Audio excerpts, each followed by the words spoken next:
Hey guys, how are we all doing? Welcome to the first live stream, I guess, for Warpstorm Warmaster. And today we're going to be painting up this month's free miniature for being just a subscriber to the YouTube channel. We're going to be doing a Death Jester. So let's crack open this guy and see what's gonna happen.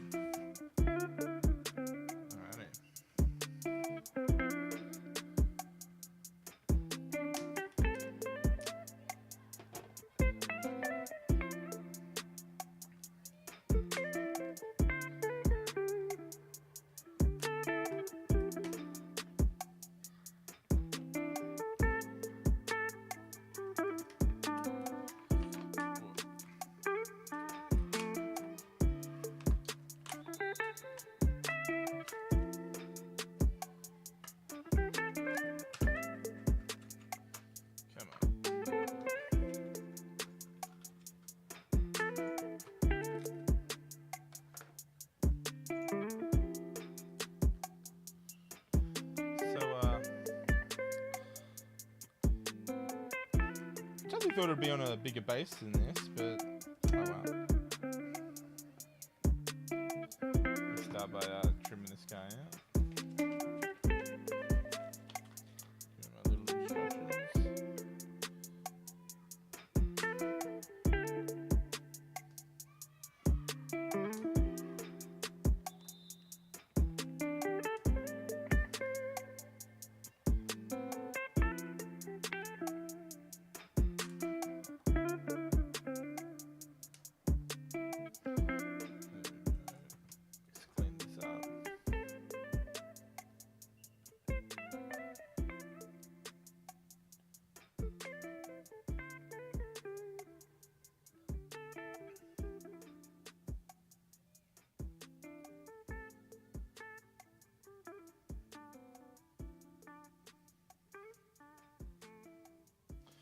Very important to use a sharp knife, guys. If blunt ones, you make a lot of sloppy work. Oof. Check out that huge mold line. Oof. So normally best thing I do, I just grab the blade and just pull it down and scrape across.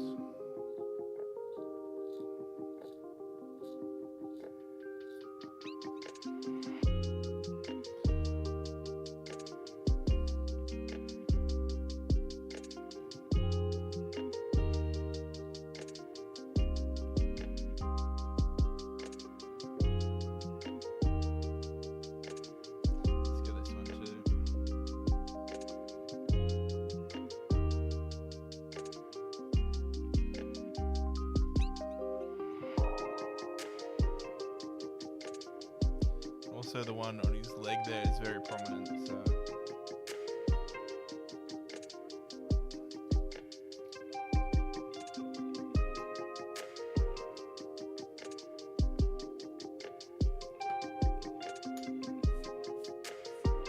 Whoop.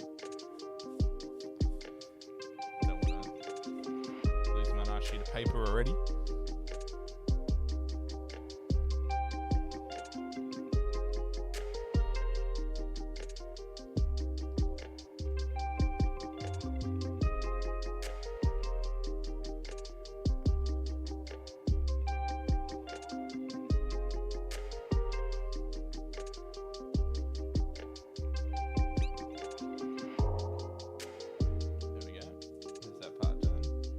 What are they saying next? I think it is the other piece of leg, yeah. Oh.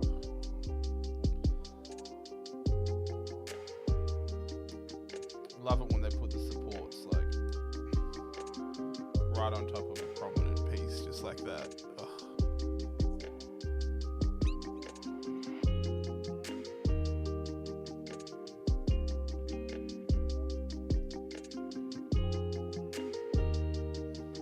Like with the previous mold line, just sort of scrape across it.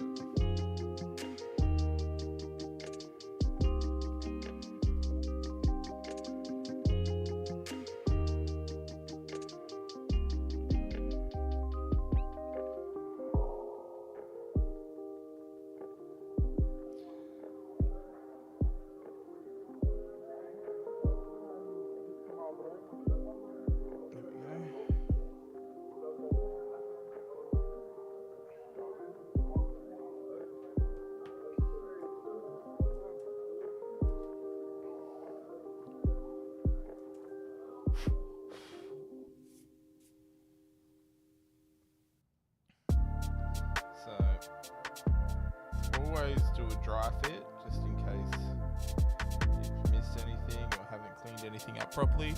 It's generally what I always do, but it's your army, you can always just wing it.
Notorious when I trim like any cloak or anything like that.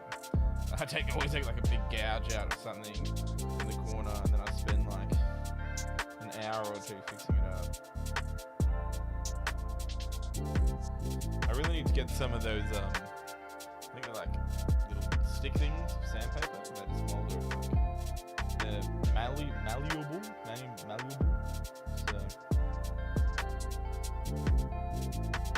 So definitely trying not to do that today.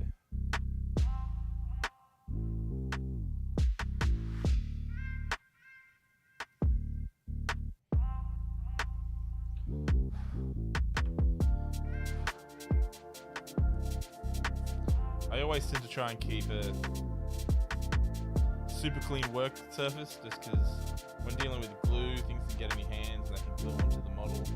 I also do like wearing gloves. I would normally be wearing them, but I have run out. I need to go to good old Bunnings and get some more.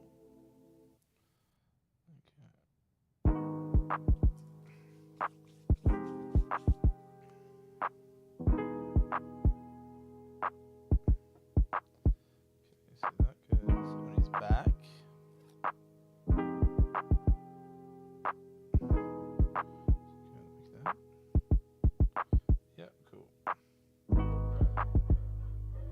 So as stated before, I always tend to dry fit it before I put any glue down.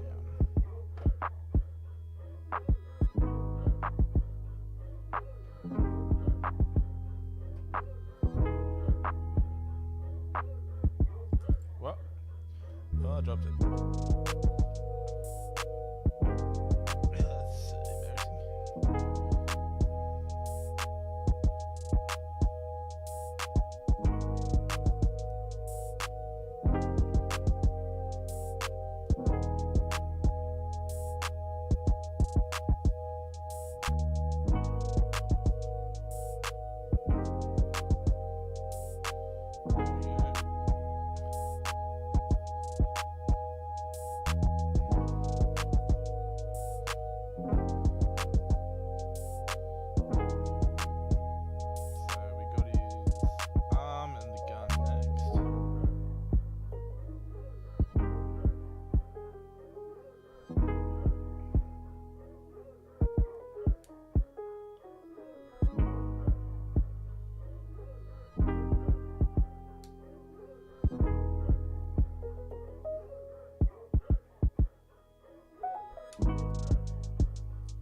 It's really important if you're looking at pliers to get super sharp ones and also very narrow and thin, so you can get like in any areas that are super sort of hard to get, and you get nice and flush. Just saves up so much time when you sort of have a lot of cleanup, so you don't have a lot of cleanup if it's like much flusher than normal, and so you can just sort of get in there and really just give it a nice cleanup. And it just takes a second.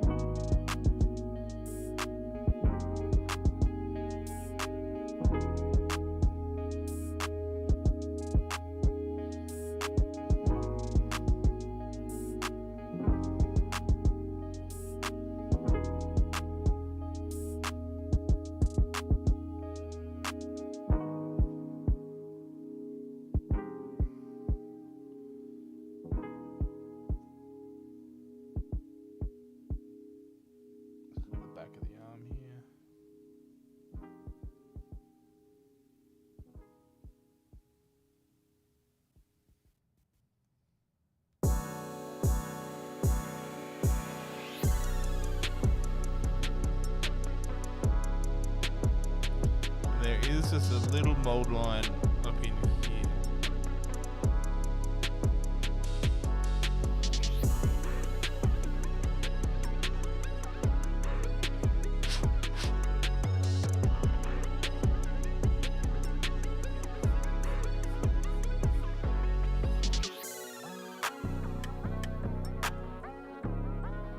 And we also need the other little arms. This way.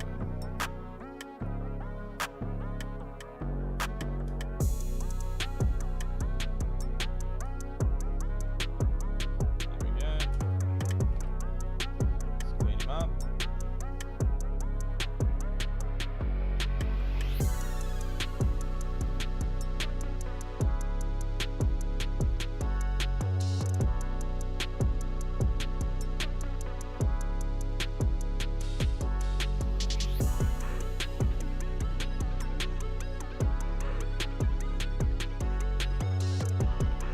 Probably going to regret having the face camera up. You can probably see me make a lot of faces. Alright. Concentrating.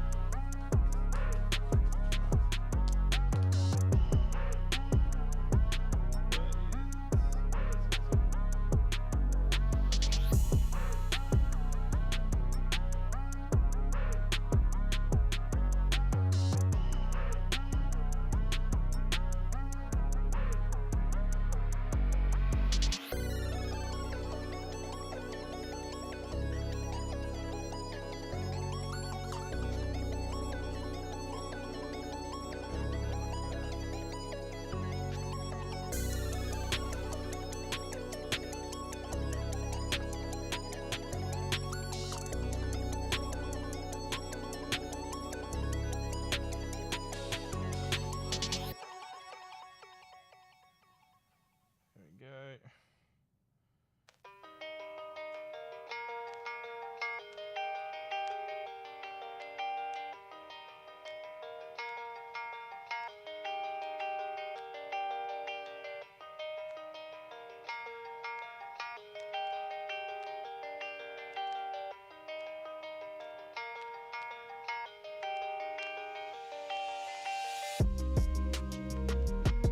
Ah, okay, so this goes in the back of him.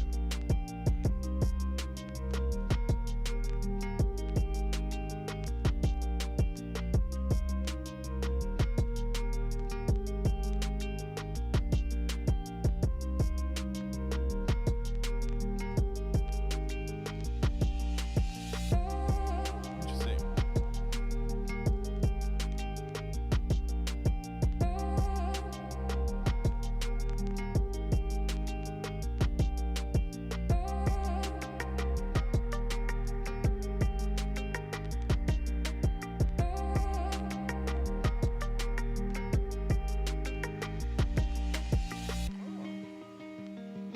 So this goes in that little hole there. That's interesting.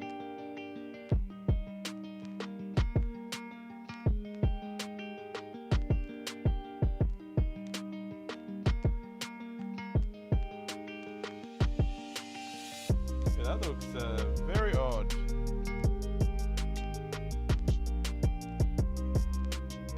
But there's a bit that goes over it that sort of changes it up a little bit. That is very weird.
struggling to get this on. This is...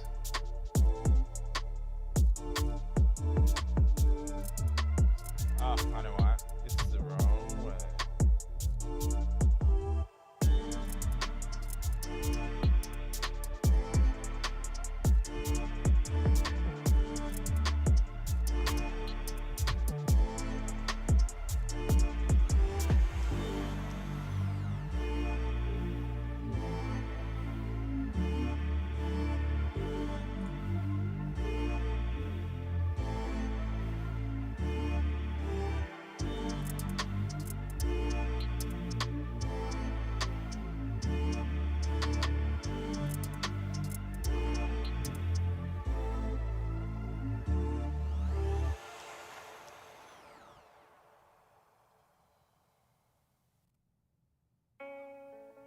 Oh, unless... Oh, okay. No. There it goes. There. Oh, I think I'm ready, yeah.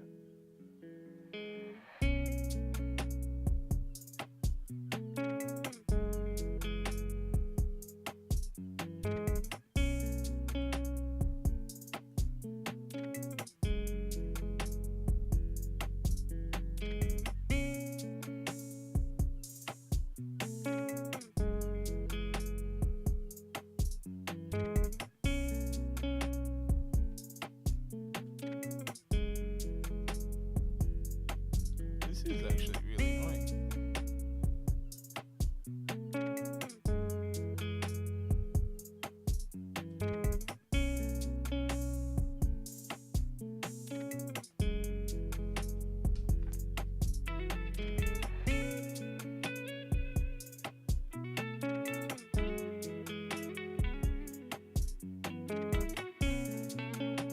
That part. Oh, here we are.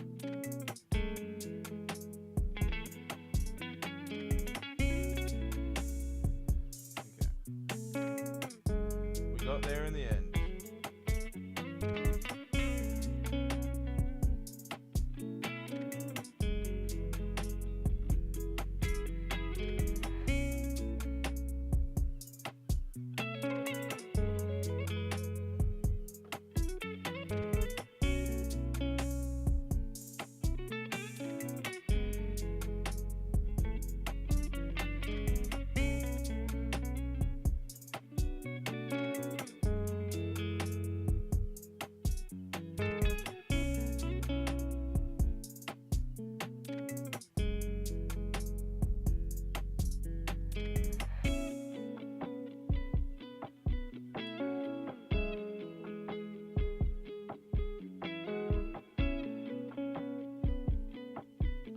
Huh.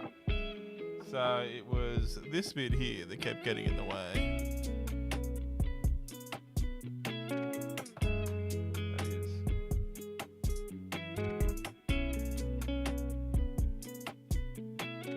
Very annoying.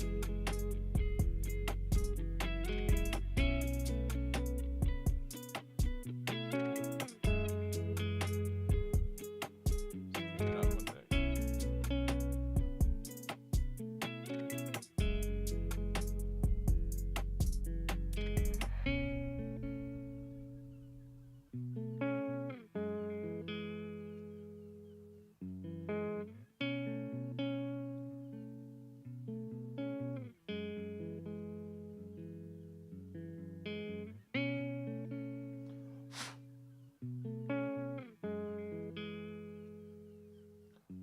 It's got a stranded like glue over the part, so I just have to clean that up. There's that, and what else have we got?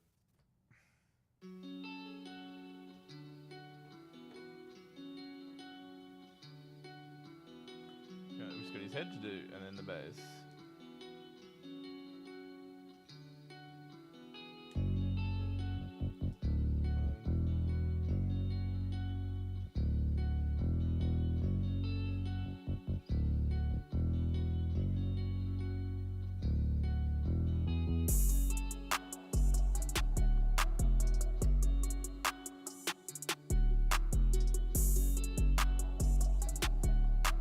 Option for what head we want.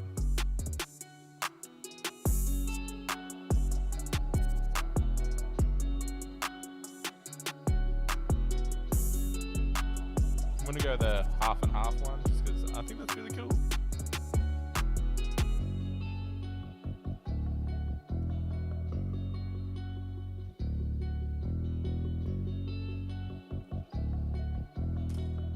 Probably not in a minute when I'm going to have to paint my white.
Put this boy's head on.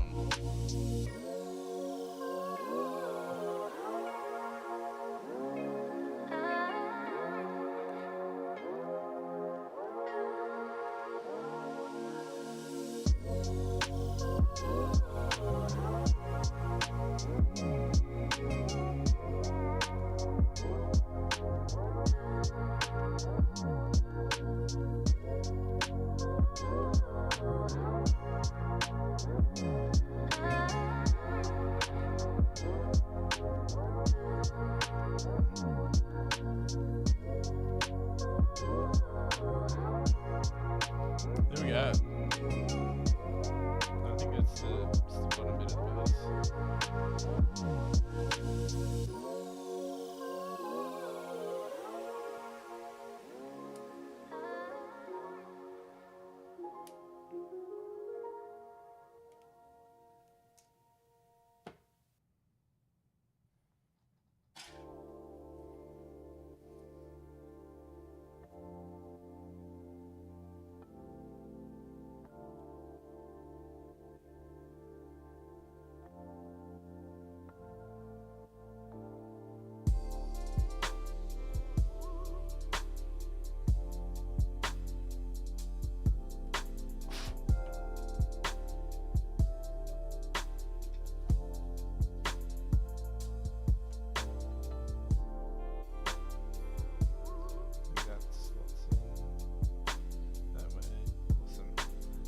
Down.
There we go. Got him assembled.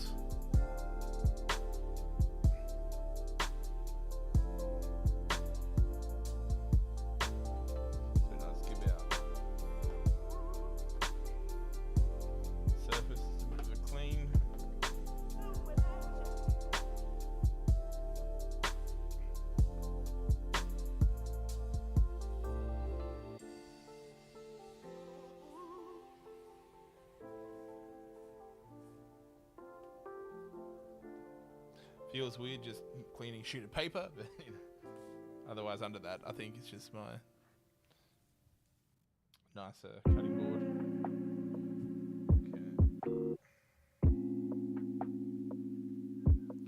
Okay. And what we're going to do is just essentially, I think I'm going to start, because I actually have no idea how I'm going to paint this guy. So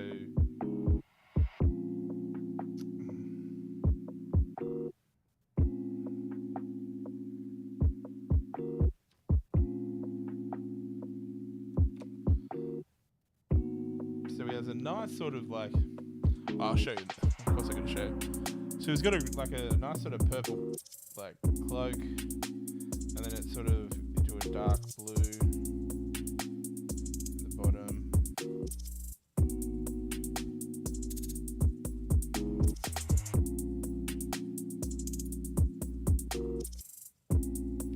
Alright, so what I think I'll do is I'm gonna do a nice, I'm gonna completely prime in black, and then we're gonna get sort of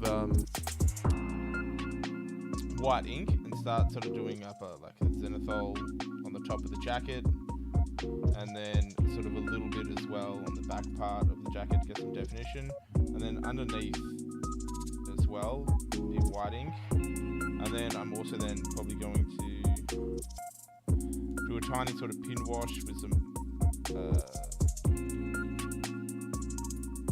black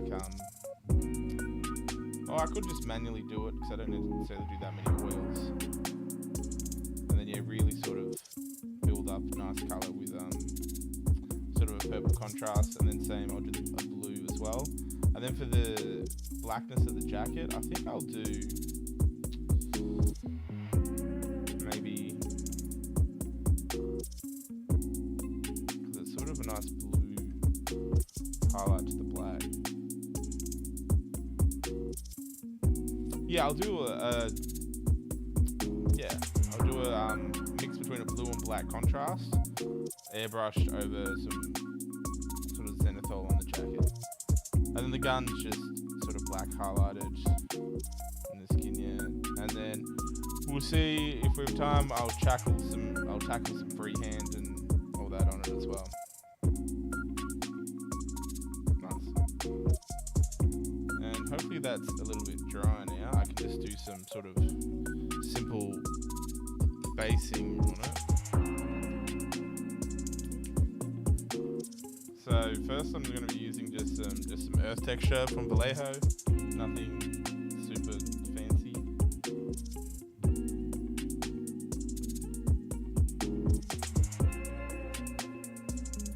And for my holder, I'm really just using blue tack and like a plastic shot glass. So and I'm just going to put some in sort of the cracks and crevices at the base.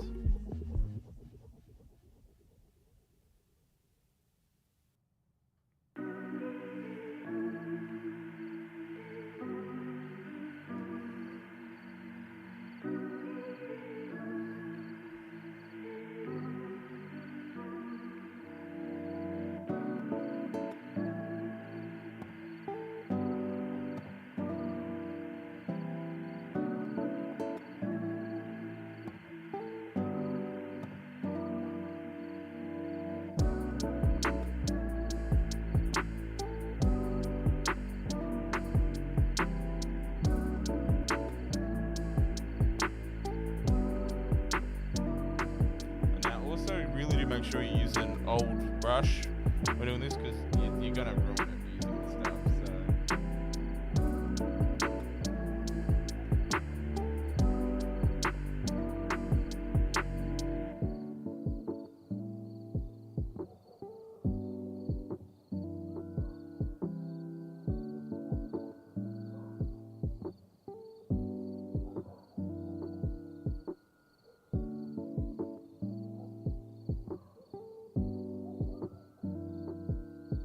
Yeah, there we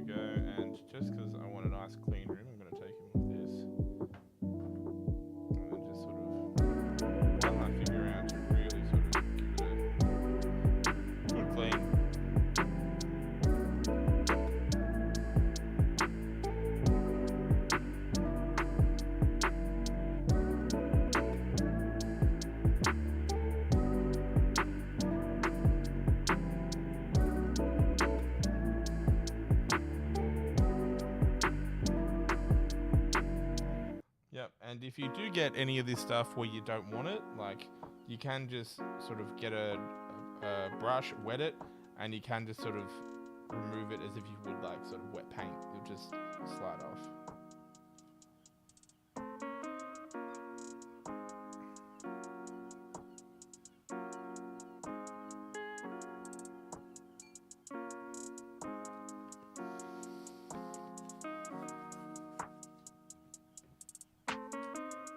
To add a little bit more like variance to this guy, I'm gonna just add some sand. Really, I'm using Army Painter brown battleground, but you don't need to go out and buy this stuff. Like, I think I got this from like at a competition. I won some prize money or something one time, and just sprinkle a little bit. You can literally just use any coarse grit.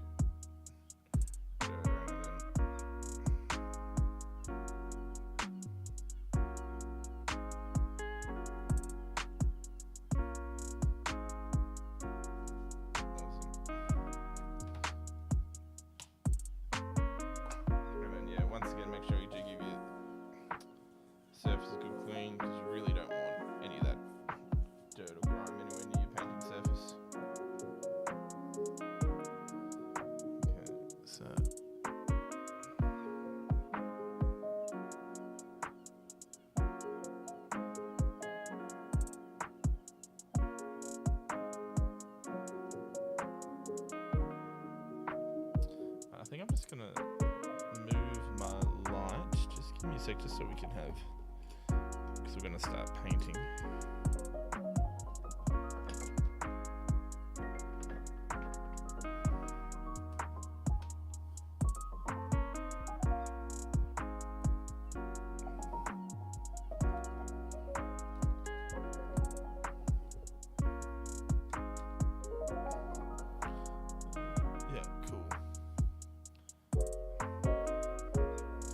There we go, that's a little more, be able to see everything. Oh, there's a little blur over my other camera, but that's fine.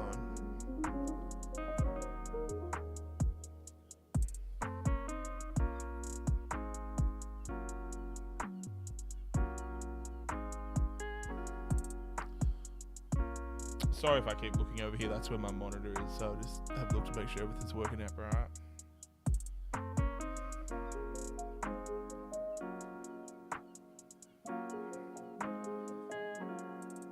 And because I'm very impatient, I'm going to show you just a trick to dry everything up real easily.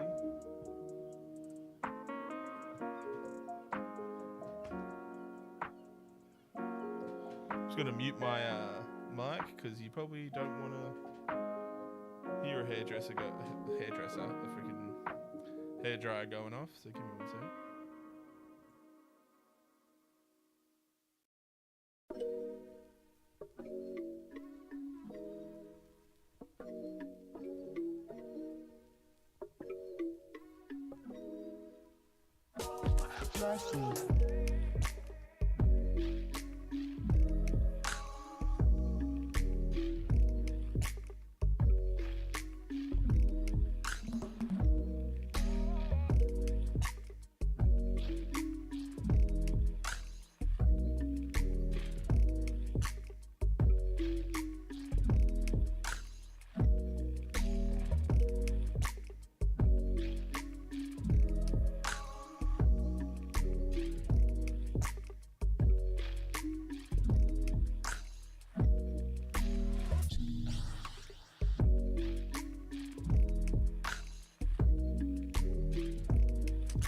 Yeah, that should do for now, just to get priming and everything out of the way.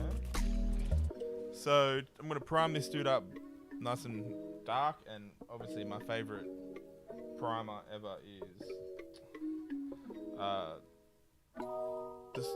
is Black Surface Primer by Vallejo. I swear I had one that I hadn't used yet. Ah, here we go.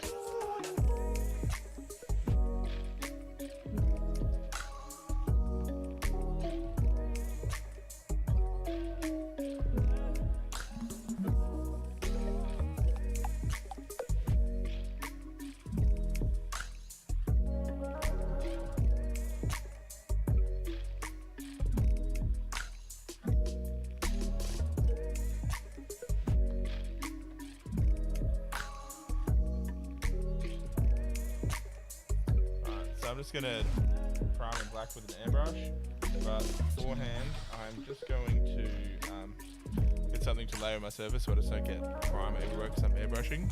I'll be back in just a sec, guys.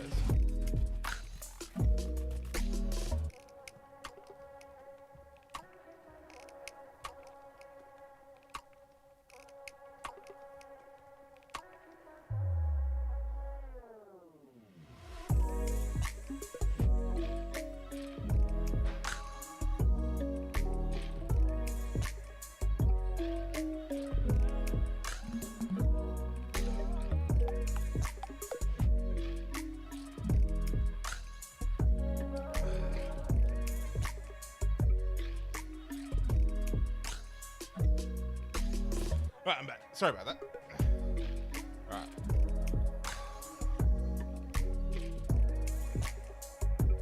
Just gonna lay this down. This should also help. I know it's really bright right now, but it should also help you see any of the paint go on. So.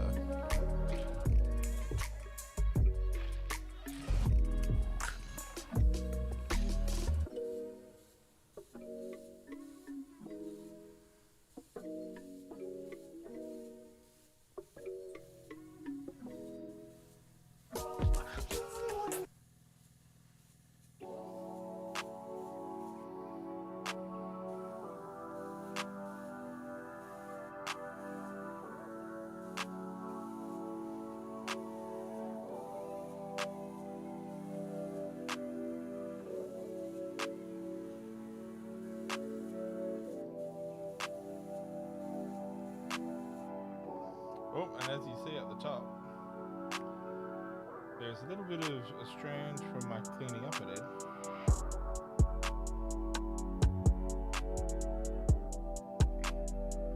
Where's my pliers? It's not wanting to come off.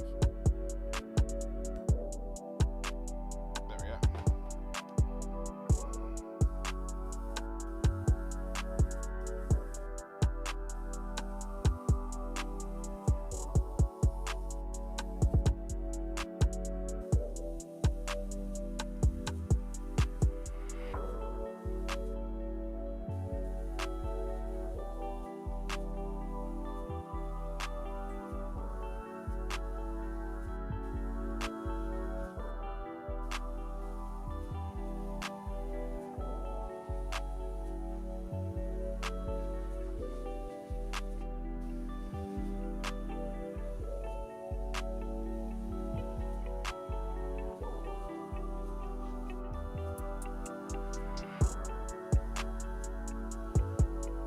Just really making sure to get anything you've missed or any crevices or anything like that.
Clean my airbrush.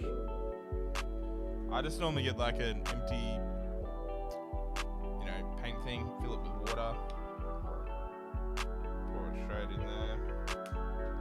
I get a shitty big brush, just like this, and then I just swirl around in there.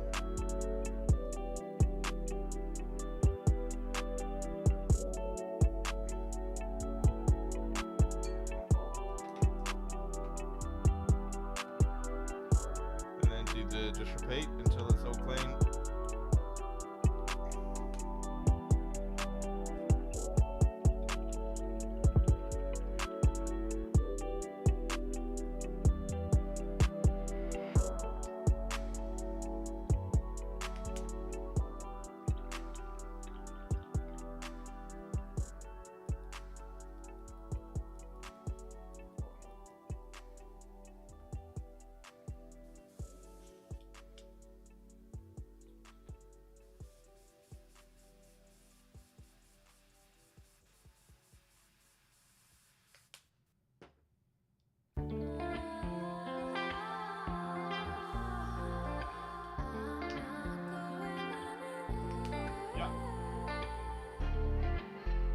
now that the airbrush is pretty simple to clean, one tip I always do is, once it's clean, I always pour water back in it, just so if there is any like sort of paint residue that I've missed, it won't dry because it's all submerged in water, so it's super easy to clean out, because cleaning out dry clumps of paint with an airbrush is really not fun.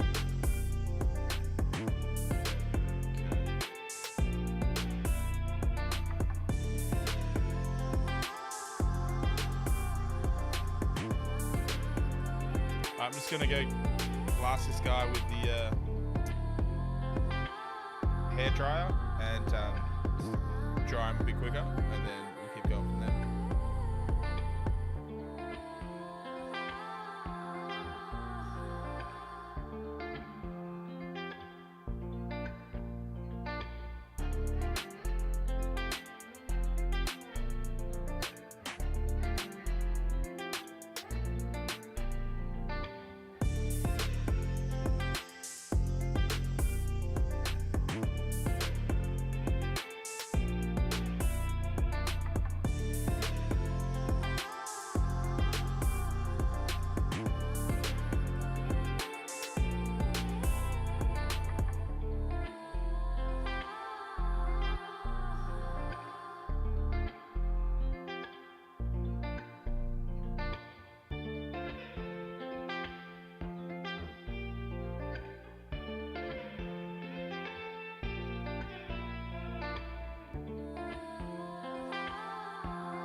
Yeah.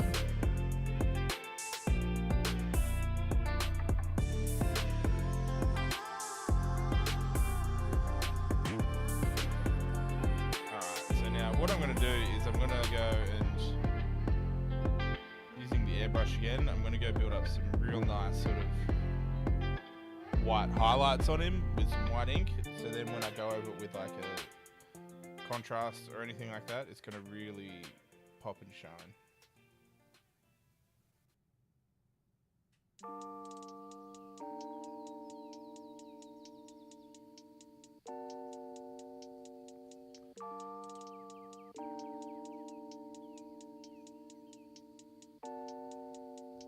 And for that, I'm going to be using just titanium white ink by AK, just through the airbrush,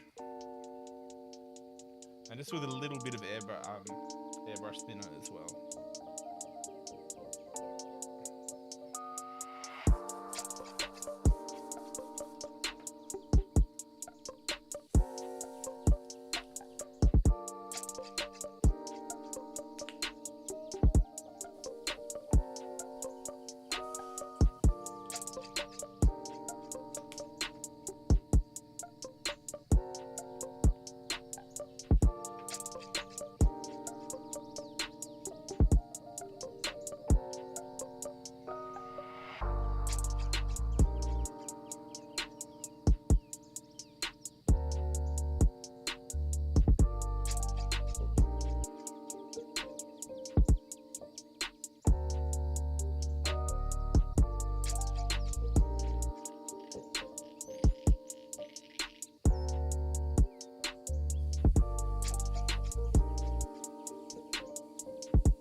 also want to get under the coat as well, because I'm going to do that sort of different colour.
Awesome, so that's pretty much all the sort of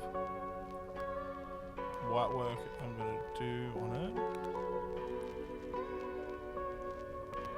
That's cool. Now let me just clean up this airbrush.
I think I'm going to do the top layer of his cloak. Top layer of his cloak first. But I'm going to need to put some sort. I think I'm going to have to do some definition between all of that. So what I'm going to do is I'm going to do a gloss varnish over him, and then I'm going to do a black pin wash in all the recesses. So for that, I'm just going to be using gloss varnish.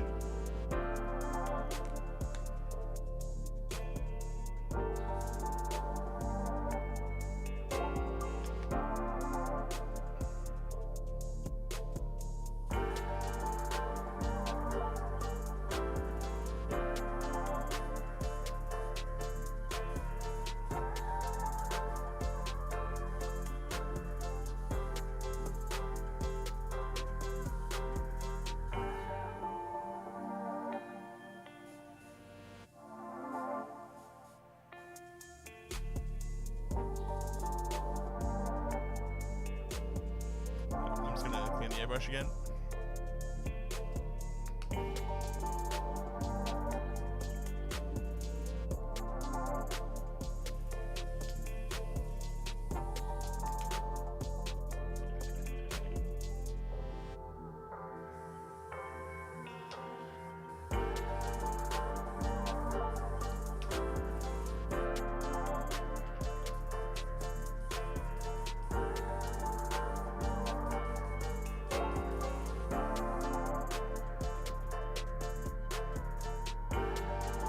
Awesome. So while that dries, I'm going to show you guys how I make up a black oil wash just to do all the pin lining and everything.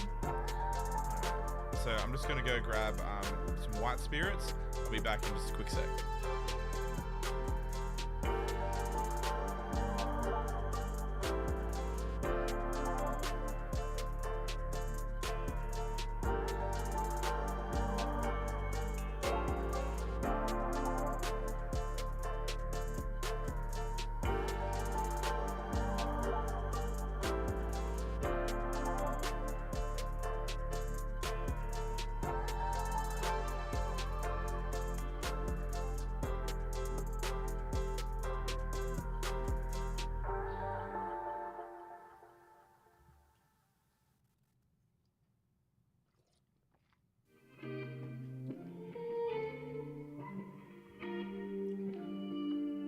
Alright, so I've got white spirits, pretty much. And what we do for this, it's pretty simple. Just grab an empty cup. This also could be really daunting though, if you've never done this. Just grab a simple cup, and then we've got to grab some like black oil paint. So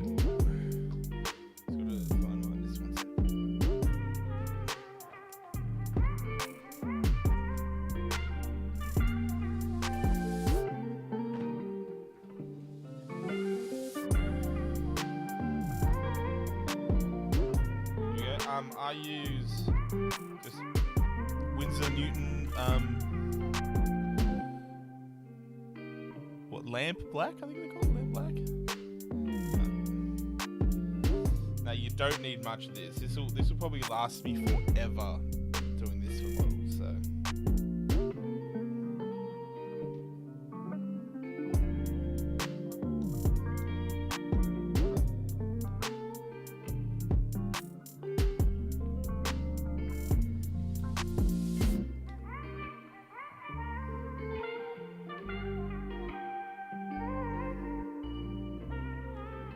Like, you literally only need like that much in there, like barely any.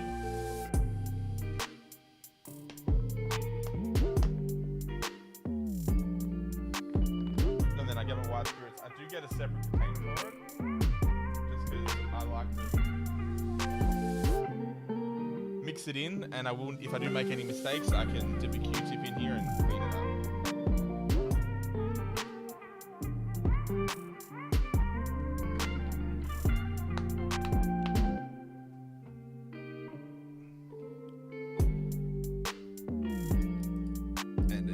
Grab a shitty brush and then just start mixing it. Just pour a little bit in.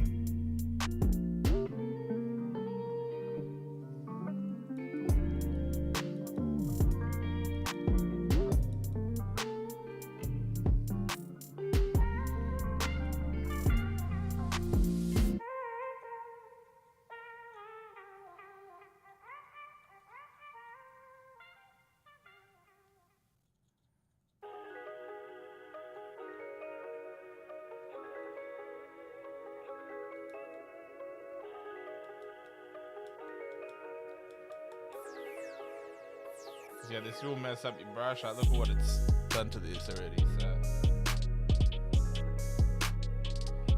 yeah, and you sort of want a consistency just a little bit like thicker than your normal like Games Workshop wash, and obviously you still wash your brush. White spirits. And I'll try and neaten up the brush as best I can, but I use these for mixing anyway. So. I grabbed sort of another, sort of a smaller brush, but obviously this one's obviously not an expensive brush or anything. I don't really mind messing it up. And just make sure that's all dry. Just get my little mixture here. And this should really just go in all the recesses at the moment, like I dab it in. So have a watch of this.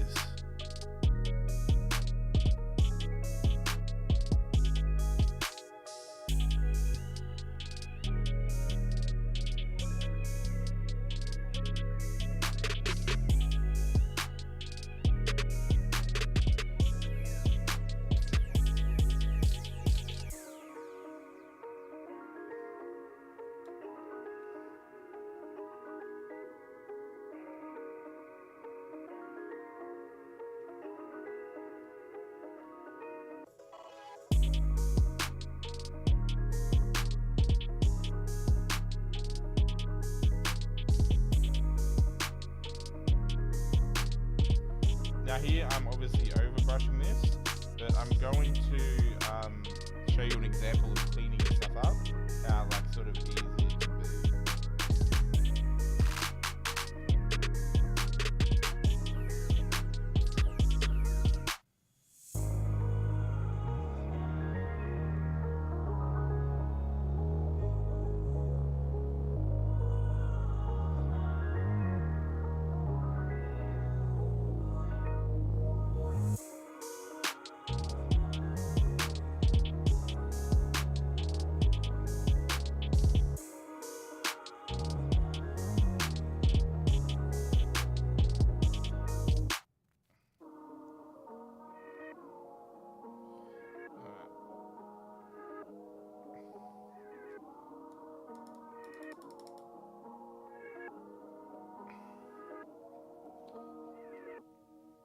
Oh, and I just got to grab some now Q-tips to show you how easy it is to clean this stuff up. Just give me 1 sec.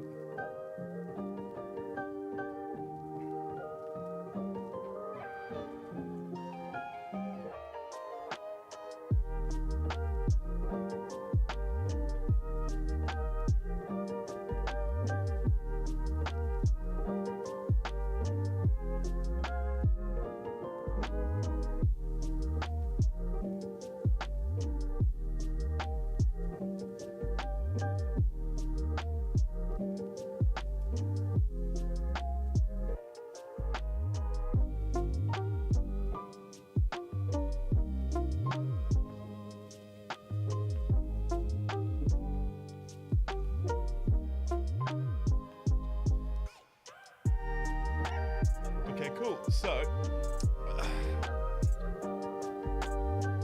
to clean any of this stuff up, just get a Q-tip and get it in your white spirits. Just get it in. You don't want to over soak it. Just want to get a little bit on there, and then just sort of you can just roll it and clean it all up.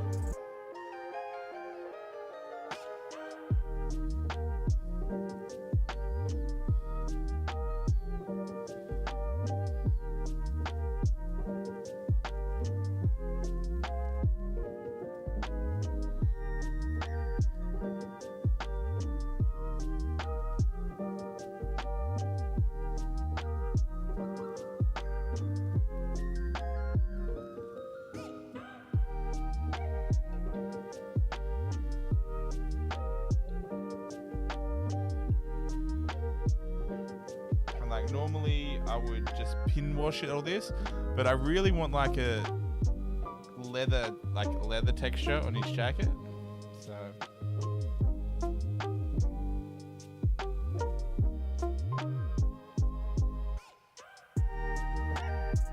whatever you don't scrape or anything, you really just want to roll it across.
And if you don't want to use like oil paint necessarily for this, you can use like, I do sometimes use like black enamel paints.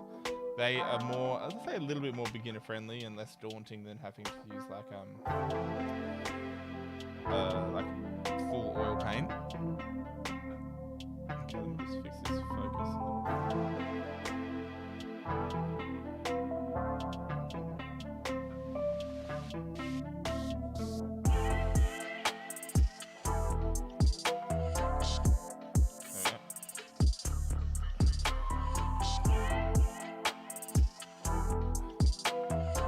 Give this another blast just to dry it real quick.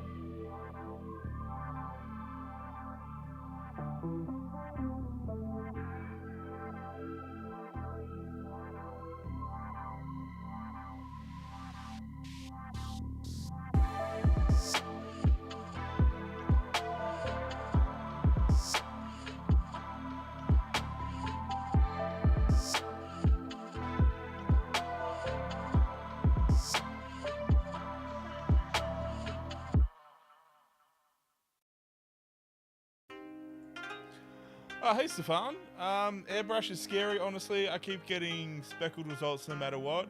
What's the setup here? Well, I actually use the Water Eclipse. Honestly, it's pretty decent. Like, it's okay for doing fine detail work, but then also like priming all your models. If you're getting tons of speckling, it could mean then paint's getting on the tip of the needle, and then when air blows, it speckles out quite a lot. Honestly, if that's the case, I would use an airbrush. I just have water in here, yeah. So essentially, constantly to stop that from sort of happening, I'll constantly keep always air going, and then just go in like thin bursts. And that's how I'll generally always use an airbrush. Though if you do, I generally do always check the tip. If there's any paint on the tip, it can cause clogging and speckling as well, but more paint builds up.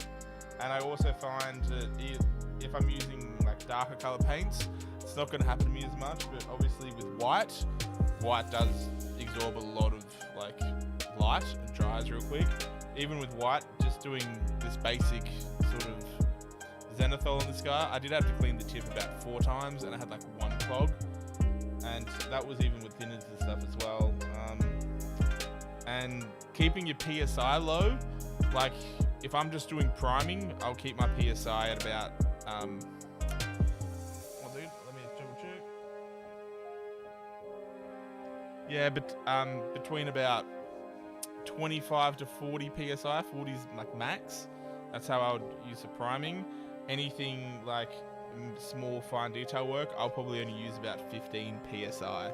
That's what I would recommend. And also one good thing is I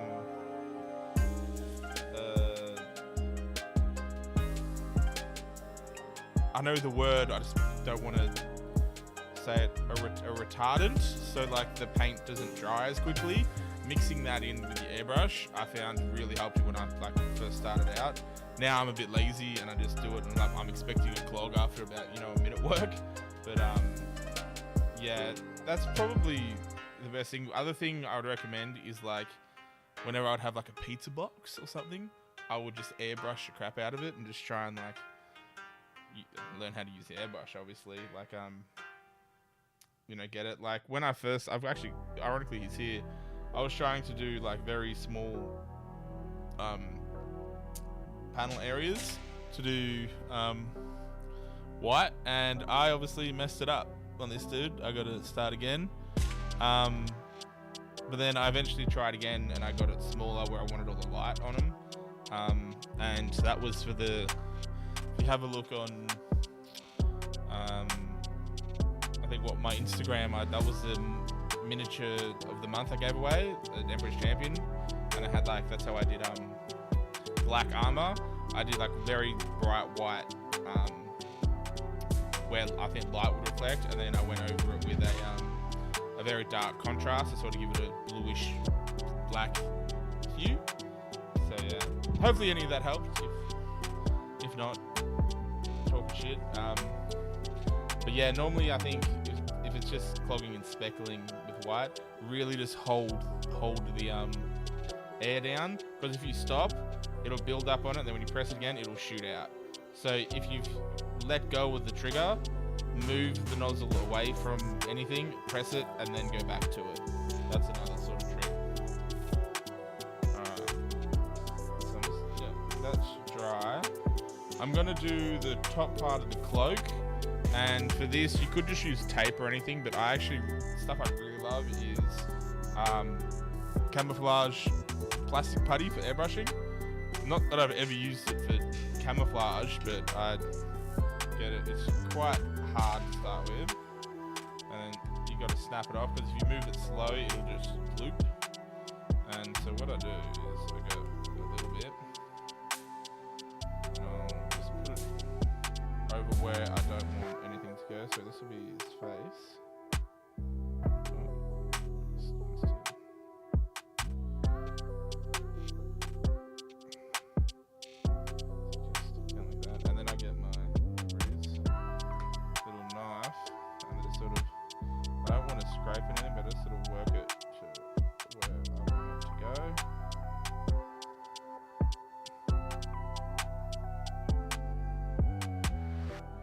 Honestly, you could even use something like blue tack for this, but I find that can actually tear off the paint underneath. Yeah, honestly, just let go of the nozzle. Yeah, I used to do that all the time, and like especially because it goes to the tip, and then if there's any residue as well, like for instance, I can show like so if I just put a bit of like water,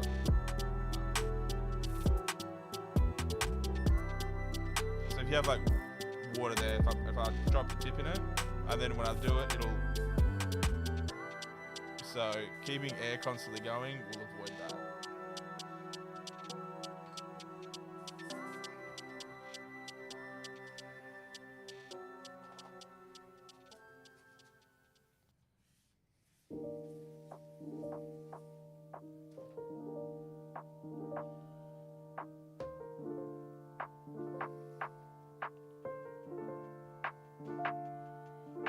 And I just want to do the top part of his sort of cloak.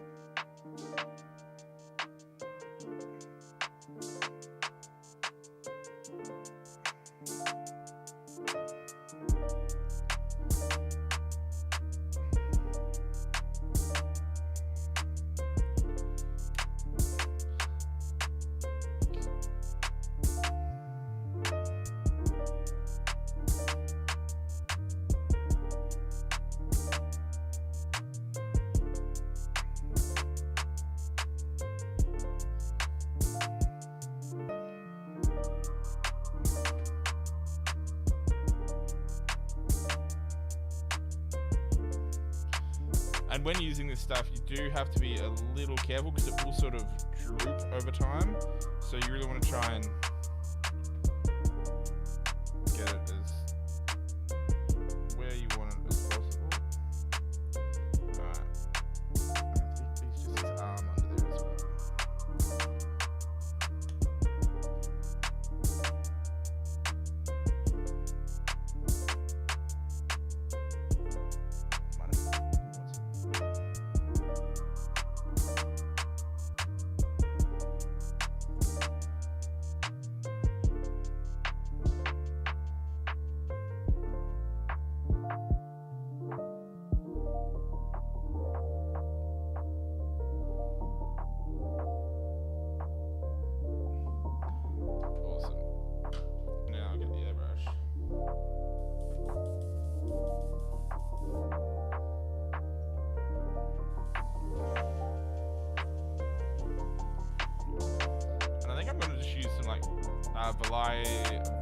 Leviathan purple contrast over the wall.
Alright, now let's remove a lot of this gunk.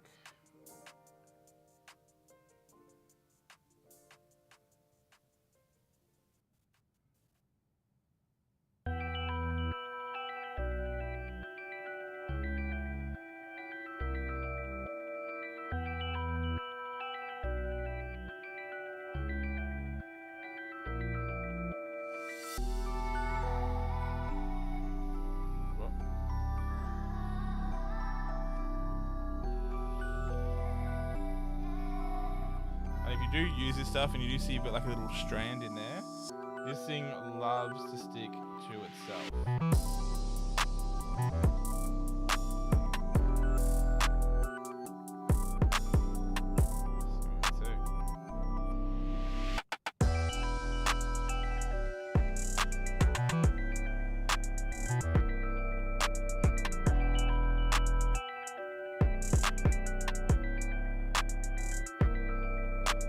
Now here you see we got a nice sort of dark purple hood.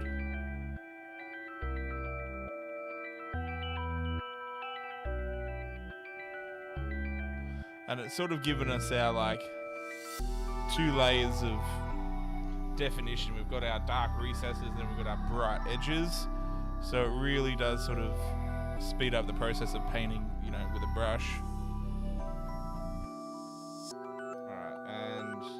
For the jacket, I'm gonna have to do a mix. I wanted a nice blue definition, so I'm gonna mix up a color.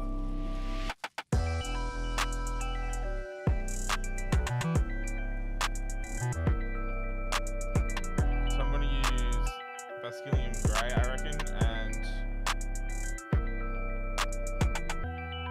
Telasa Blue.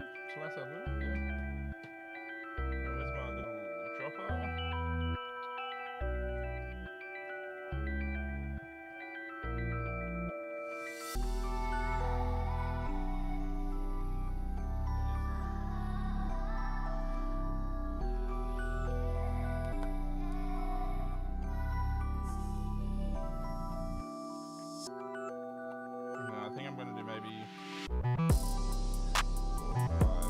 6, 7, 8, 9, 10 drops of Basilium Grey.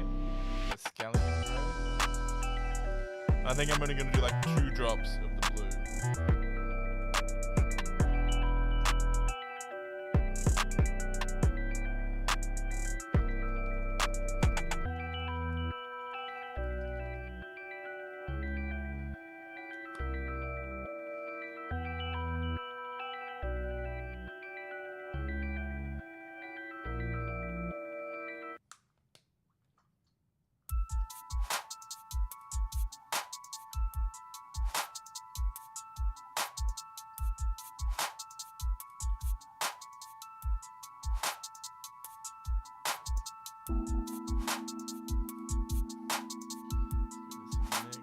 Yeah. So we've sort of got a very dark sort of blue mixture. And then, like, you can sort of see on his legs, they do a very grey blue sort of highlight. But where I'm going to be doing like my more volumetric light style, I'm going to try and go that sort of blue colour.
Seeing if I need to mask anything more. Nah, we should be good. Fortune favours the bold, eh?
this, and I'm going to do the blue underneath the jacket.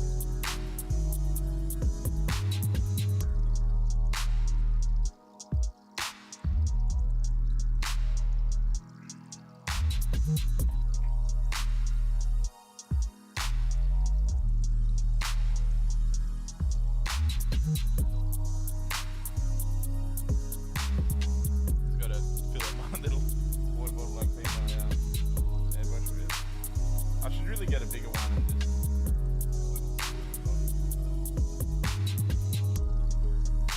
My desk is already messy enough.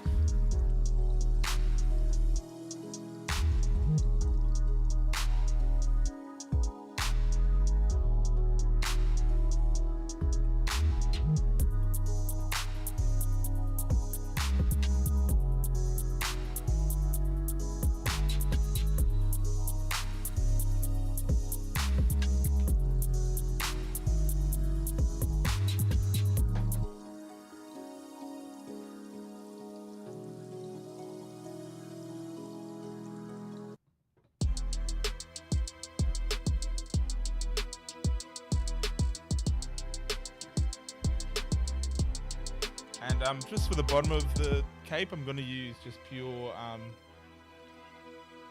Talisar blue.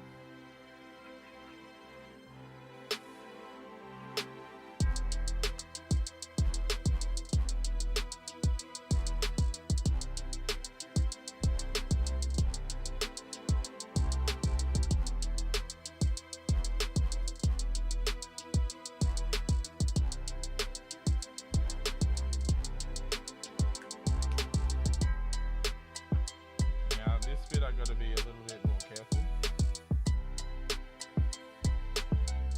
So I really don't want to get like anything else with this blue, so.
Pull up. Come on, make it work.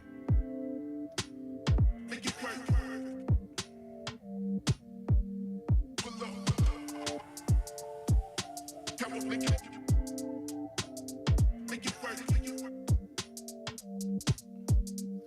Awesome. Nice. Make it win this. Make it work.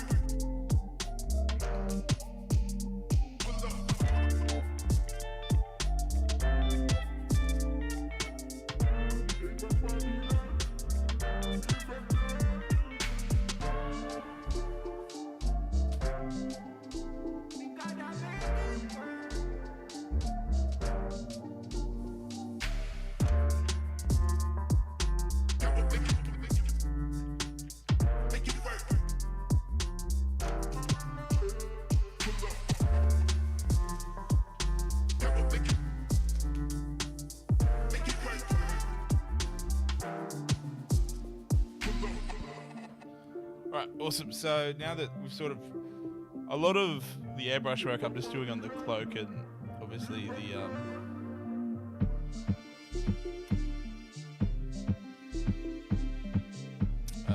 the armor, I guess you would say. Now, I did see this part of his jacket where his gun is still a bit white, so I'll have to go over that manually with some Leviathan purple. But just before that, just because I've done all the base and everything, I just need to clean my water pot, just because it's got like chunks and airbrush and primer all in it. So I'll just be back and just let it take 2 seconds. I'll be back in 2 seconds.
Right, I'm back.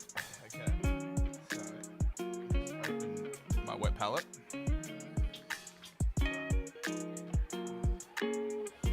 Give me a semi-decent brush. Will do. Oh, if anyone wants to see like what my brushes all that look like I have the dirtiest spot full of just normal brushes, and then I've got like more expensive ones. I've got just like in its own little box stuff and all that. But really, for most models, I just use like army painter and stuff. Like, for like highlights, I'll be using like fancier ones. But for most of my sort of painting, I do this. Alright, now I do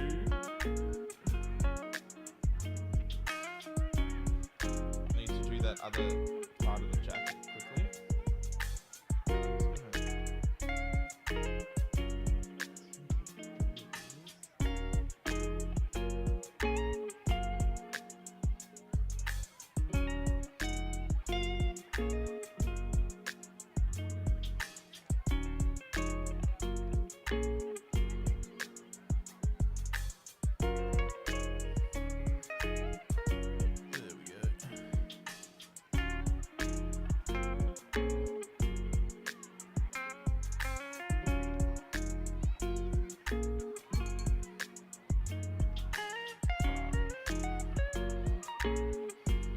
And I'm going to go and, while I'm here, I'm going to just do the base of grey, just so it sort of brings a bit more light to the miniature.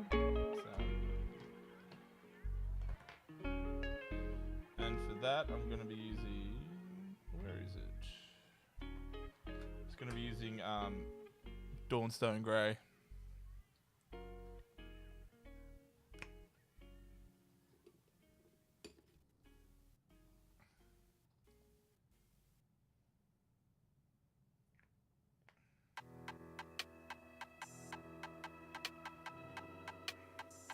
And let's go and do all the, grey bits.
generally how I paint flat surfaces is I always try and paint in the one direction, just so you can sort of get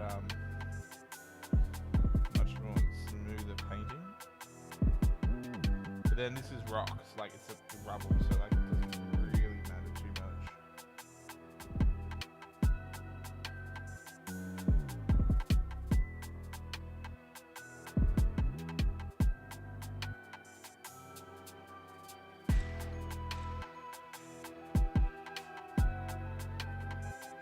And of course, straight away, I've nicked a little bit on the cloak.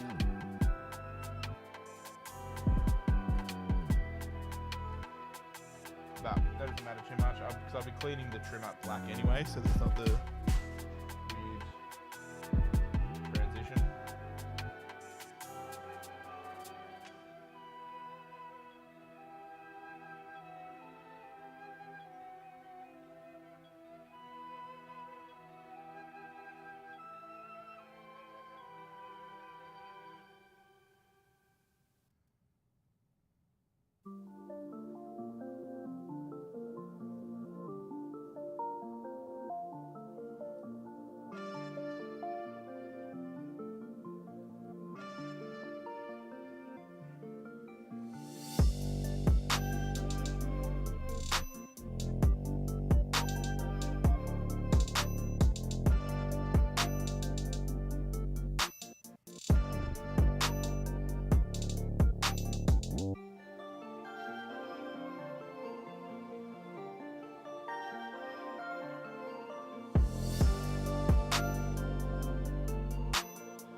Now normally if you wanted to really speed this process up, you could just use like quite a lot of thin coats, so just use a bigger brush and go over it.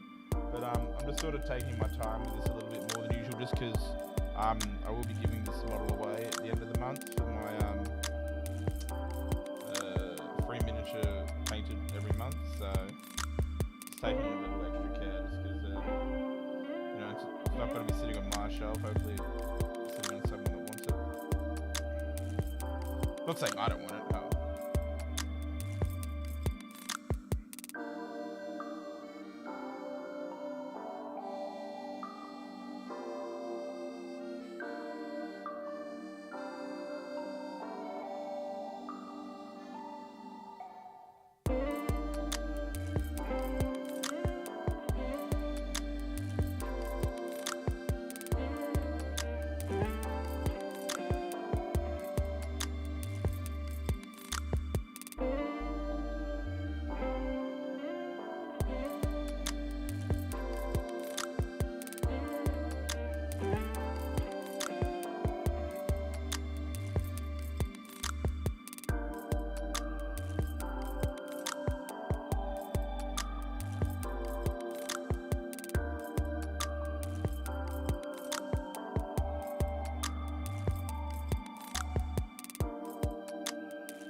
Now for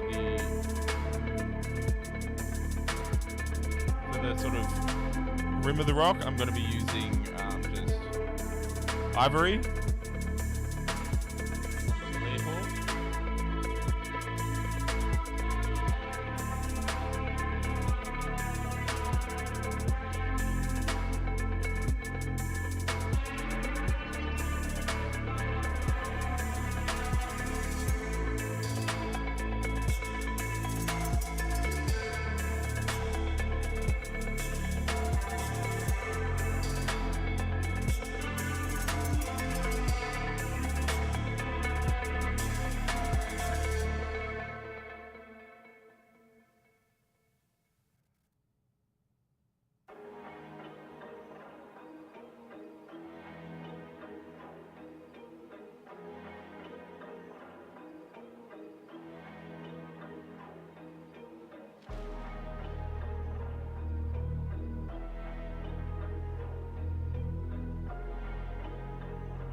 Music just a bit intense, painting lines.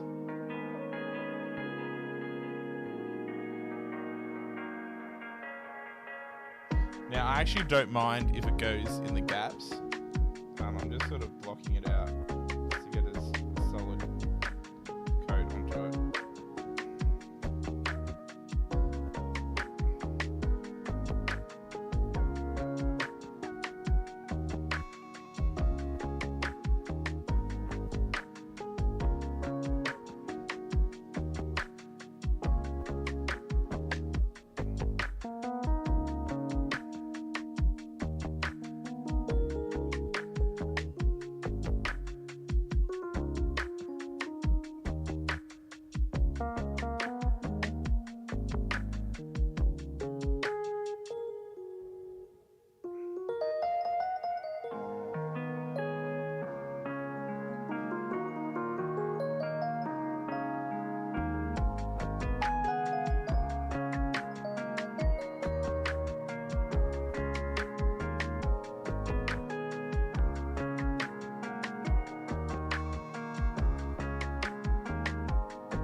I'm just sort of thinning the paint down a little bit.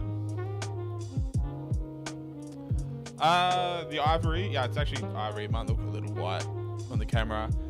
It's a little bit thinned down, just on a wet palette. Now I've actually thinned it down quite a little bit more because I want a real smooth coat.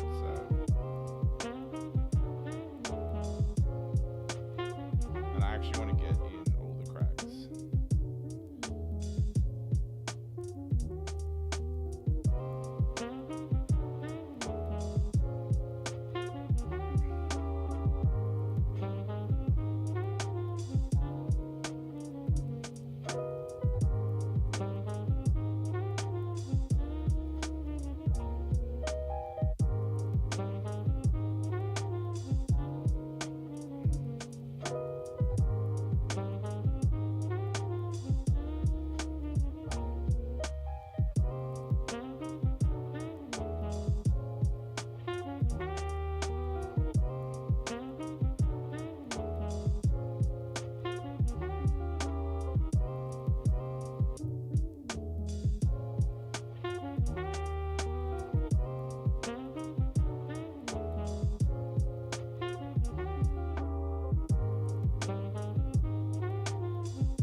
Now the reason I did like a thicker line over the top, like a thicker paint to block it out without getting letters in, because if you do tons of thin coats like over things like etching into it, the paint actually builds into it after a while, and I really want to give them a lot of definition. So hence why the first couple coats I left them. So then like when I'm doing like the third coat now, I'm gonna be using it much thinner, and I'm gonna be then finally going into the creases. And obviously I don't mind if I get back to the rocks. I'll be doing more coats on the grey.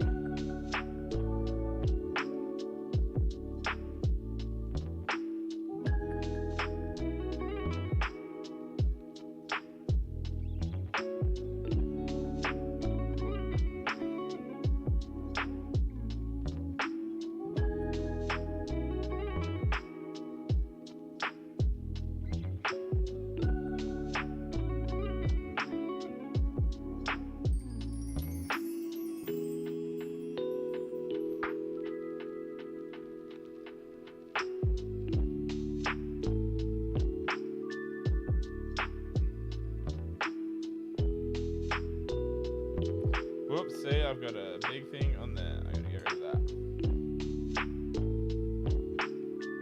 Please.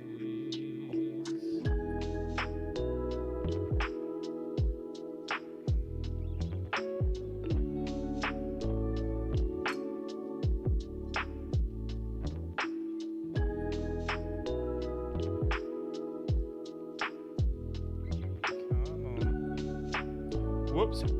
Well, that's a miss. That's the stuff up. Right there.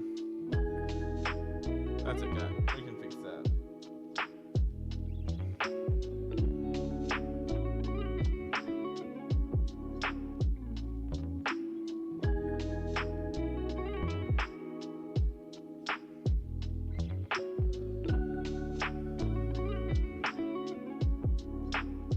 It's only paint at the end of the day.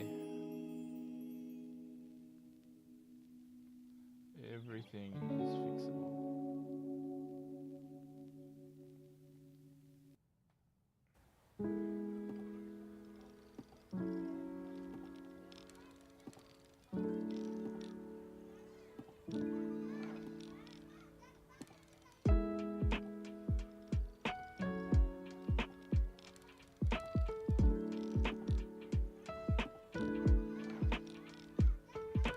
Is it ideal? No. Fixable, yes.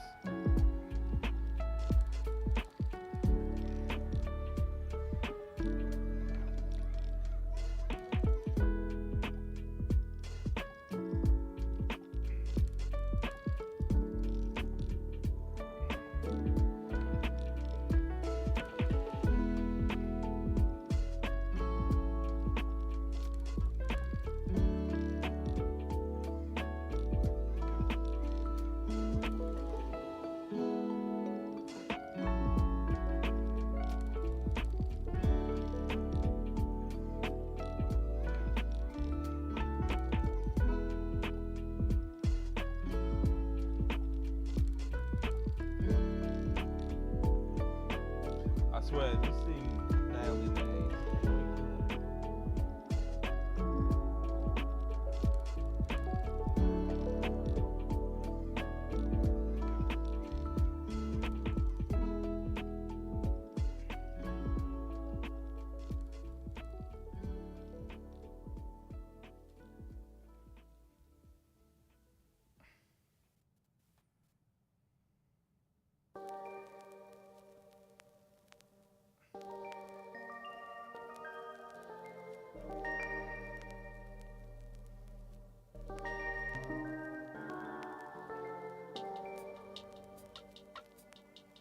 Alright, cool.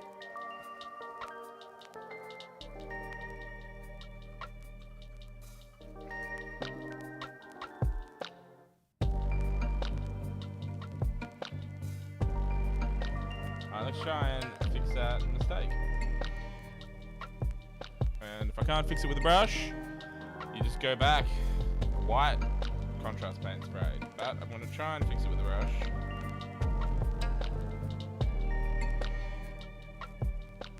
straight Talosar blue. Let's see if that works for us.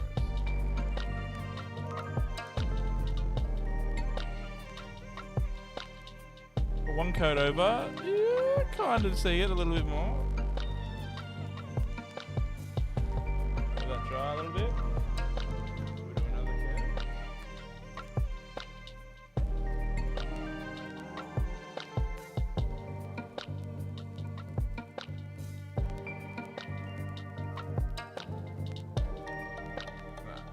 Leave that for now to fully dry, and then we'll go back and fix it up.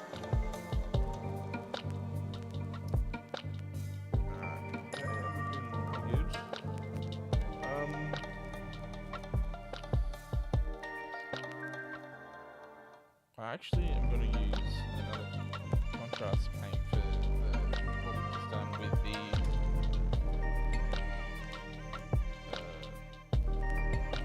ivory. That's what I said. I'm going to use Skeleton Horde over it to really get in our recesses and stuff.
And now, with contrast paint, it can be very sort of blotchy and leave like tea staining, but as we've established, if you go all in the one direction, it can really work to your favor and not sort of leave a lot of staining. There you go.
Cool.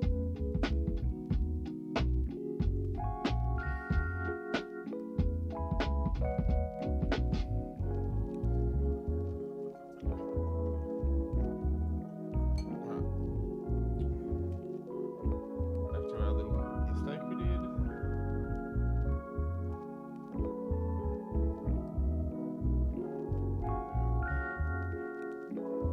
Another coat. A coat on its coat.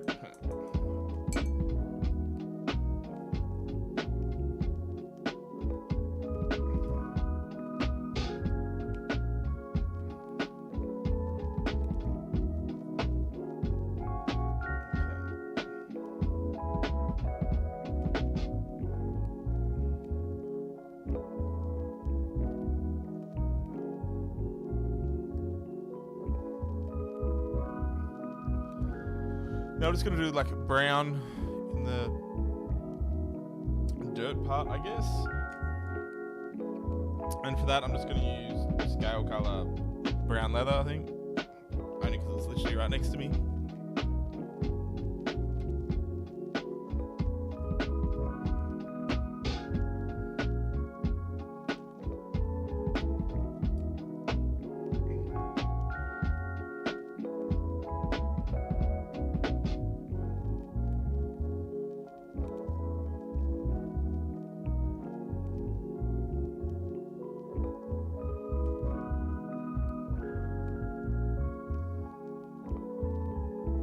Have thinned this down quite a lot, so because I really want to sort of like loop in there.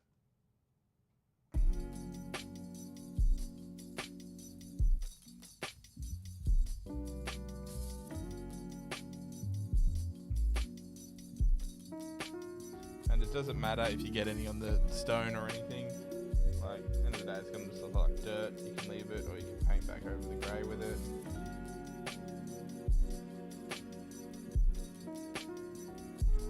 We will be using some pigment powder in a second, just to really give a good example of how to not just use pigment powder, but like get a good sort of mud effect.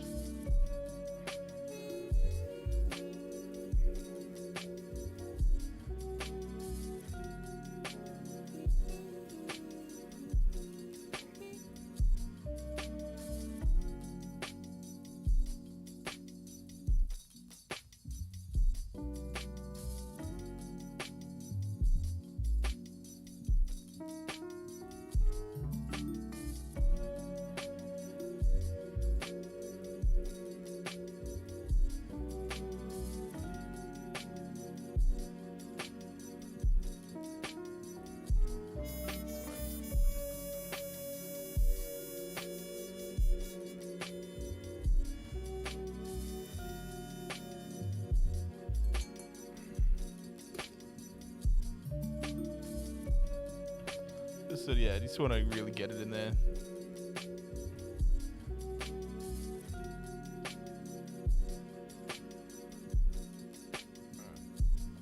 And now I'm just gonna grab a little just pure black and just fix up. Just gonna go paint the gun black, any like spray that got on the gun or anything like that, and any sort of nicks I've done with another brush.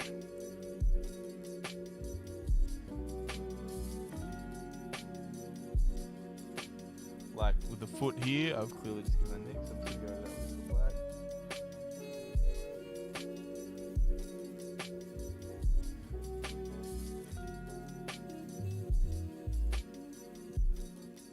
And obviously that line.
go back and all the gun that got any spray on it, we'll clean that right up.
So what I'm going to do now is,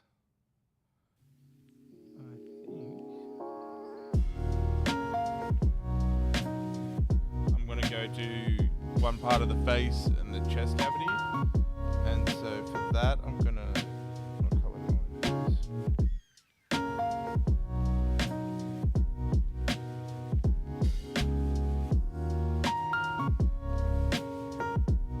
I'm actually going to use Steel Legion Drab.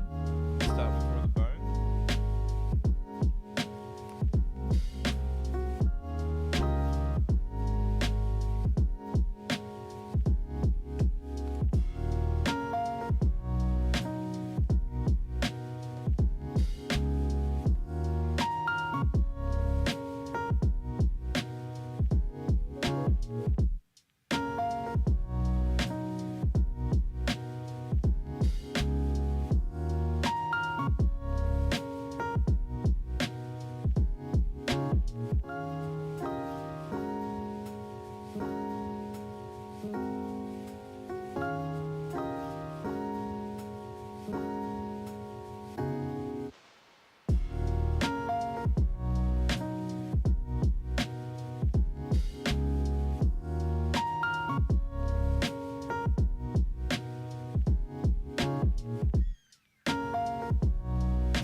And of course, just as I did the gun black, I get a bit of paint on it, but that's fine.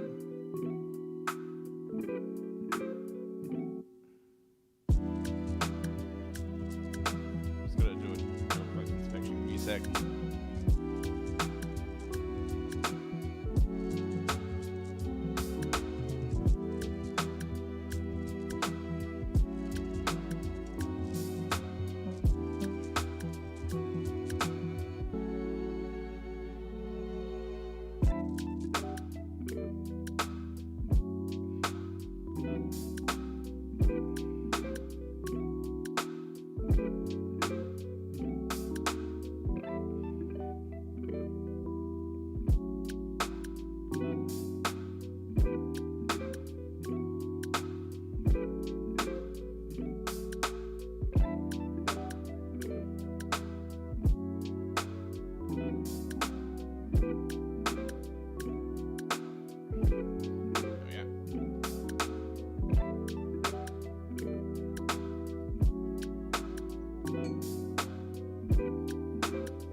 And then now I'm going to do over the bone I've just done. I'm going to then mix 50-50 of ivory and steel legion drab we just did. So I'm just going to do a bit of a mix of them together. And then I'm just going to go like over a lot of the raised areas of it.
I'm not too super worried about a lot of the definition.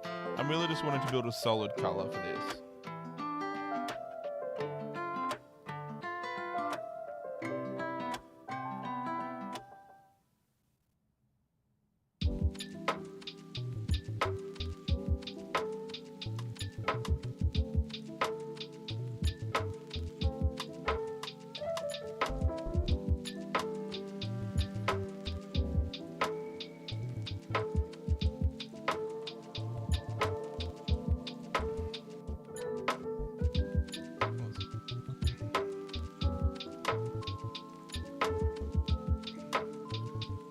I was going to leave that for now, that little bit, and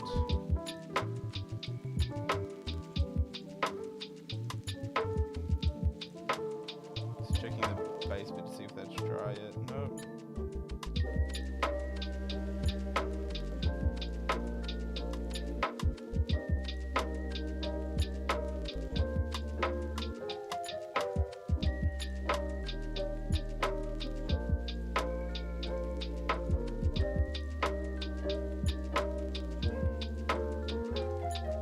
Alright, well, back to the bone then, just because I thought the base might have been dry. It's not.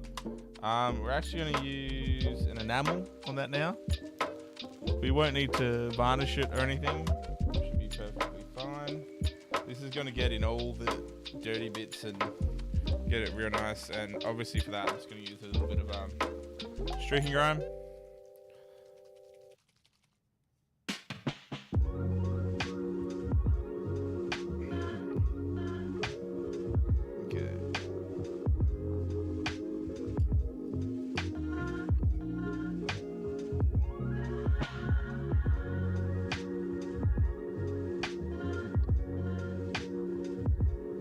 And we're just going to get this all in there.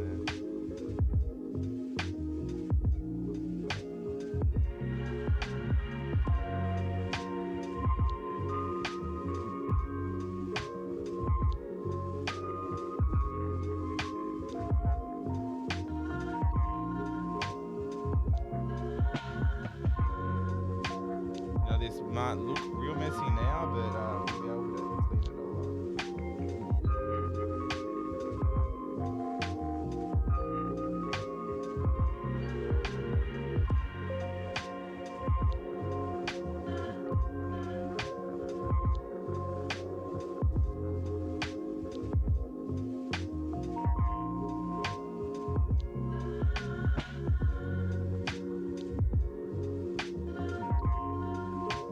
Clean your brush in the white spirits that we had before.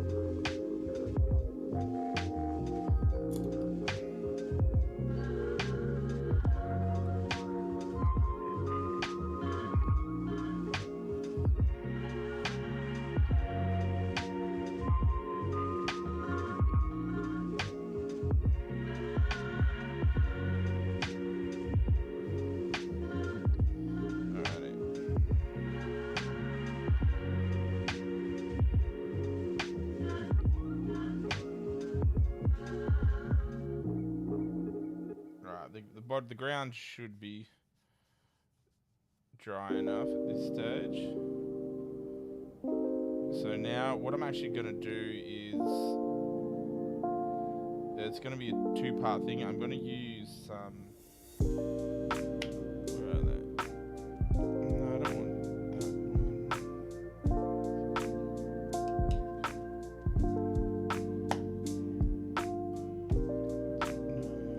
I'm looking at my pigment powders. Hold on. That's my brown one.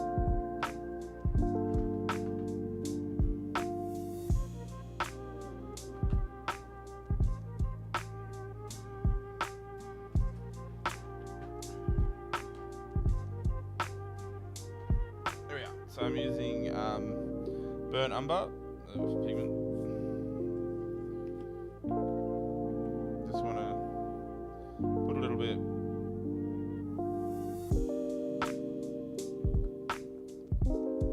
in a pot.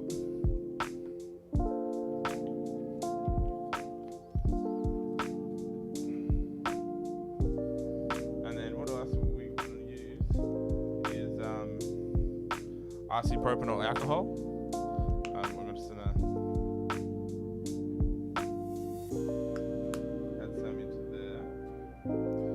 Once again, get a real dodgy brush.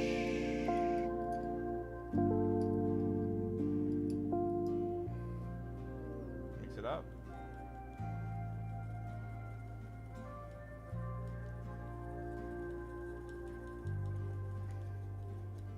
Yep, and serve sort of like a bit of a thicker than wash consistency. And then we're gonna get it. I'm gonna put it in all the crevices, cracks.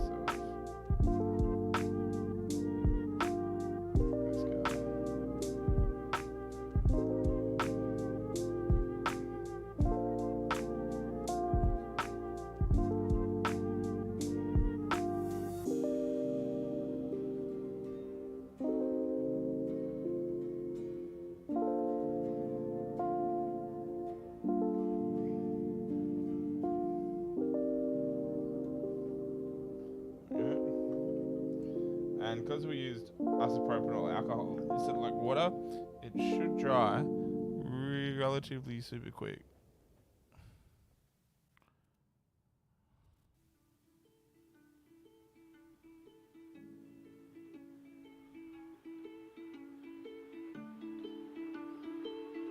And it doesn't matter that it's not super clean and all that, because we will be doing sort of a two-tone expansion onto this. So once this quickly dries, I'm going to go back and do sort of like a dry brush over the edges with our Dawnstone Grey, and then I'm going to stain sort of the whole rest of it with sort of maybe like a wash, like an Agrax or something, and then we'll be able to then brighten that stone all back up. So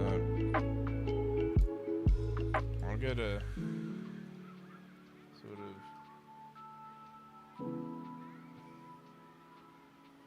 this sort of brush, get a little bit of like Dawnstone, and then you can see I'm just going to sort of pull it across on it to sort of blend it together, the dirt we've done.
So just sort of try and lightly blend it. You can always use a little bit more paint to sort of get bigger blends.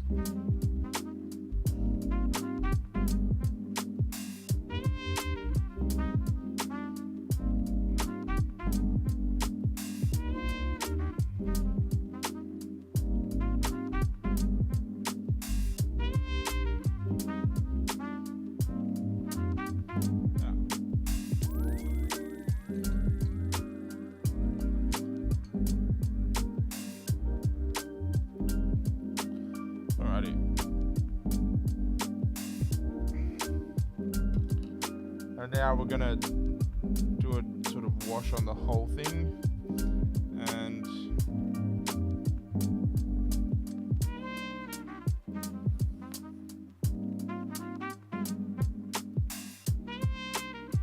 might actually make a quick one. It's, you know, something we can see, make a quick wash.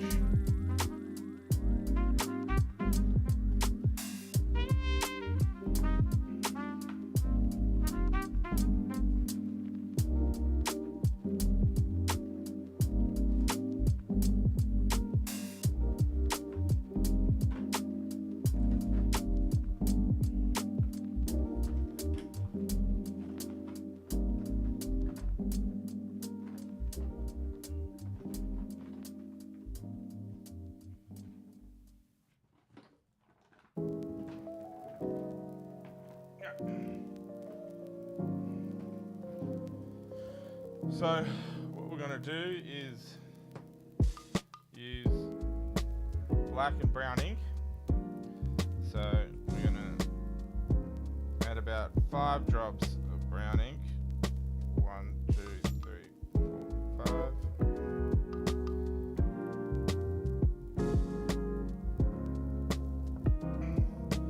And we're going to add 1 drop of black.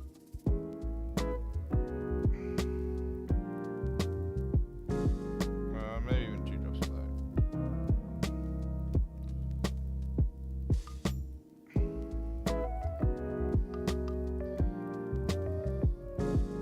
So it's sort of a dark, and then we just add, I like to just add a little bit of airbrush thinner, and then some water.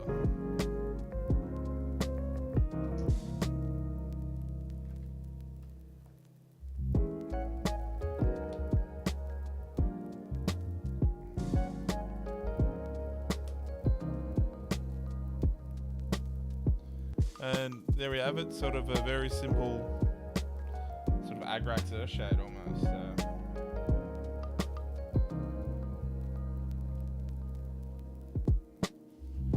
then just get a brush, and we'll just go over the whole thing.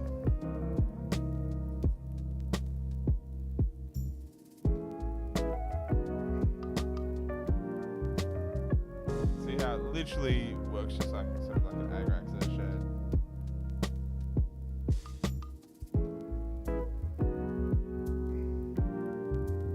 But I don't want excessive amounts of pooling on this. I just sort of want some more definition.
Sort of.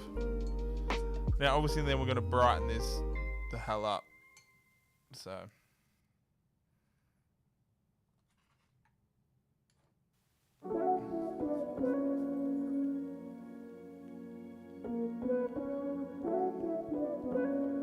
But now, of course, that the streaking grime has, how do I put it, dried. We can now go and clean some of this mask up. So we get a little bit of white spirits on a Q-tip.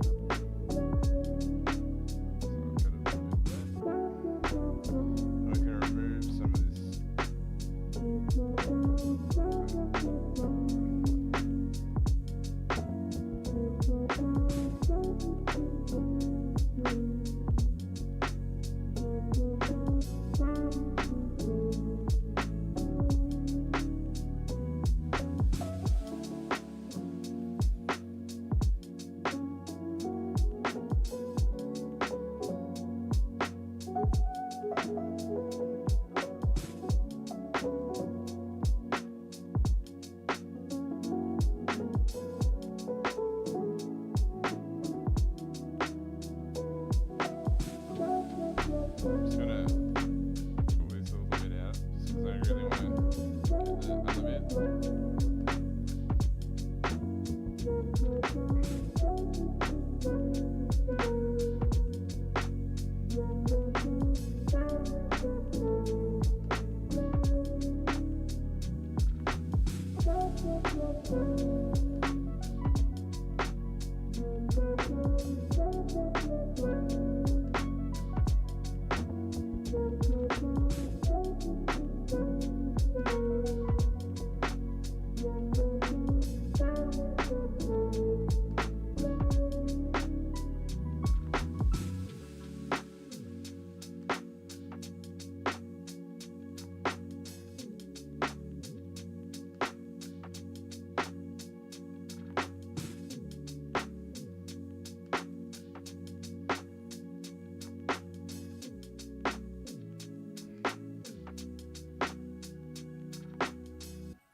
Sort of base to that bone. We will now obviously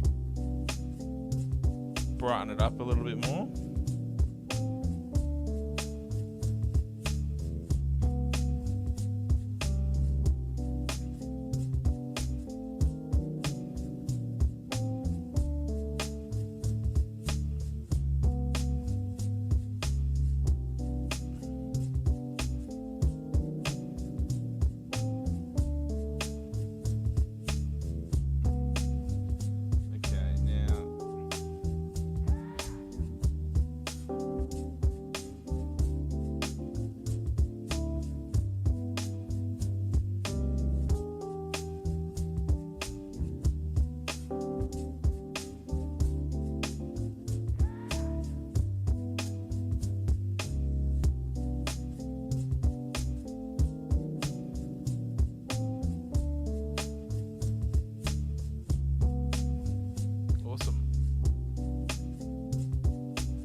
So that's going to be it for today.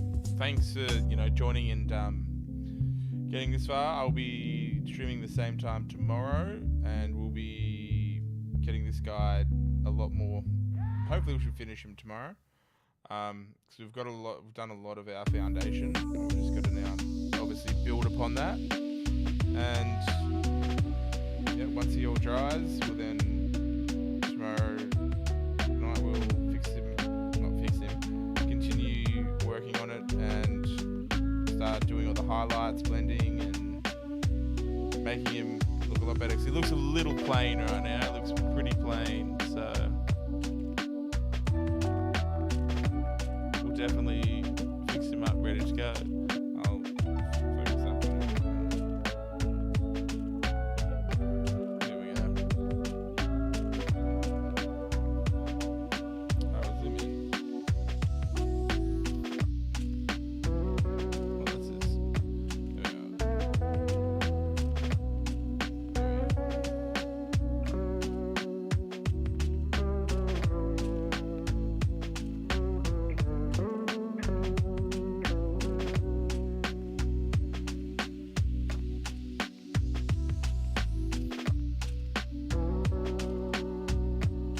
So we're getting there on him.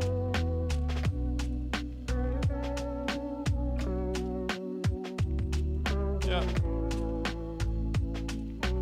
We'll continue more tomorrow. Thanks everyone for watching.